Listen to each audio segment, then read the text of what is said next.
Aşura niye baş verdi? Sualına cevap tapmaq istəsək, müxtəsər olaraq xülasəsini belə deyə bilərik. Aşuranın baş verməsinin əsas səbəbi, əsas hədəfi, əsas qayəsi ümmətin içində İzzətin, şəxsiyyətin, ləyaqətin itməsinə imkan verməməkdir. Və bu mənada Əbu Abdullah deyir ki, zillət bizdən uzaqdır. Yəni, hər nə bizim izzətimizə hələl getirəcək bizdən uzaqdır. Hər nə bizi, şəxsiyyətimizi, ləyaqətimizi, izzətimizi aşağılaya bilər bunlar. Hər bir şeyi bizdən uzaqdır, bu bir dərsdir hər birimiz üçün. Hər zaman üçün, hər məkan üçün bir dərsdir. Aşurada ən öyrənilməli məsələ hər birimiz üçün fərd olaraq budur. Aşura necə baş verdi? Aşura başdan başa bir vücudu səhnələrin toplumudur. Aşura bir pak bulaqdır ki, orada bütün əsil sular üzə çıxır. Bir bulaqdır ki, əsrlər boyudu insanlar gələrlər o bulaqdan, qidalanarlar, su içərlər, faydalanarlar.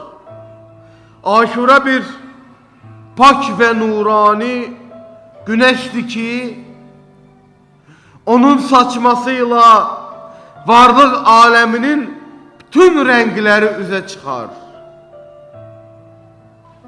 Əbülfərzil Abbasın mübarək siması üzə çıxır. Əl-Əkbər ağanın mübarək siması üzə çıxır. Əl-Əsxər rəngi üzə çıxır. Qasım rəngi üzə çıxır. Həsən oğlu Abdullahın rəngi üzə çıxır. Bütün rənglər üzə çıxır. Gezidlərin, şümürlərin, hürlərin rəngi üzə çıxır. Aşura bir pak və nurani güneşdir ki, onun saçmasıyla varlıq aləminin bütün rəngləri üzə çıxır. Aşura əqlin özüdür. Kim deyə ki, əqil deyir, aşura olmamalıdır, əqildən həbərsizdir. Aşura eşkin özüdür. Aşura əqillə eşkin bir-birinə qovuşmasıdır. Aşura insan imkanlarının tam realizəsidir. Aşura bir səhnədir ki, əqil zirvədə, aşura bir səhnədir ki, eşq və məhəbbət də zirvədə. Aşura insan adına nə varımızdır, onun təzahürüdür. Aşura insan toplumu adına nə var, onun təzahürüdür. Dillər acizdir aşura günü, nə baş veribi vəsf eləsin.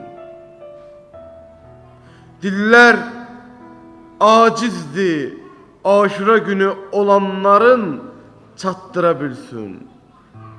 Qəlblərin taqəti olmaz, Aşurada olanların fərqinə varsınlar. Neyi deyək Aşurada? Hansı səhnədən danışaq? Aşurada bir səhnə yox, iki səhnə yox, üç səhnə yox. Hər addımı səhnədir. Hər nöqtəsi səhnədir. Hər baxışı səhnədir. Hər sözü bir səhnədir.